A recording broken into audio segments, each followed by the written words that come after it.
जिंदाबाद जिंदाबाद दयानिधि बाबू जिंदाबाद जिंदाबाद जिंदाबाद खोला बहिचुन जिंदाबाद।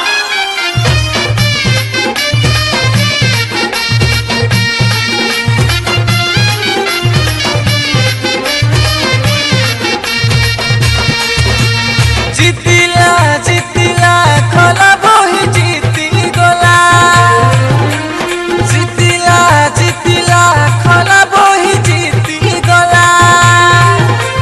दादा के बड़ू के दीदी के बही बन के गला। ओ दादा के बड़ू के दीदी के बही बन के गला।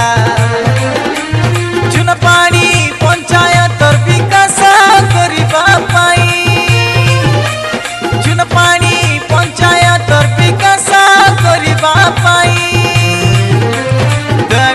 बाबूर बही के देहु जिताई दयानिधि भोत्रा के देहु जिताई खोला बही चिन के देहु जिताई भोट दे कोरी देहु जिताई देहु जिताई।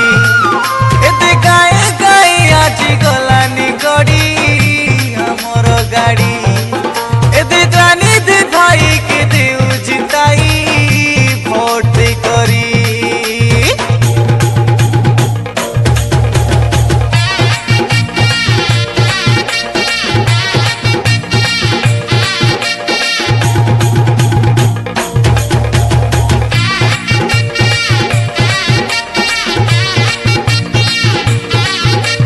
जिंदाबाद जिंदाबाद दयानिधि भाई जिंदाबाद जिंदाबाद जिंदाबाद खोला बहिचुन जिंदाबाद।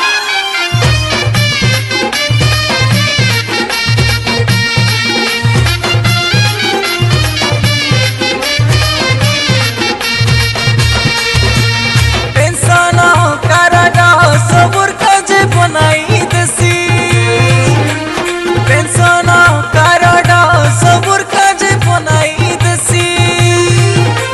सरकारी सुविधा सबके से जगाई देसी तो सरकारी सुविधा सबके से जगाई देसी। दादा मन दीदी मन सब लोग गोटे हुआ दादा मन दीदी मन सब लोग गोटे हुआ। खोला बही चीने दयानिधि के तमें भोट दिया चुना पानी पंचायतर उन्नति पाई दयानिधि भोत्रा के देहु जिताई एदे देहु बे जिताई दयानिधि भाई के देहु जिताई। सरपंच हेसिया मोर दयानिधि भाई देहु जिताई एदे गाए गाए आज जाउची गड़ी हमर गाड़ी।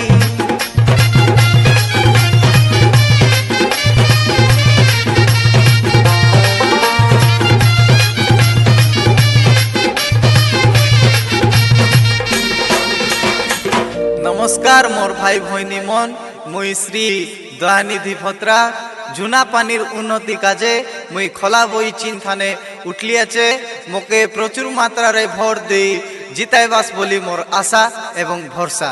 धन्यवाद।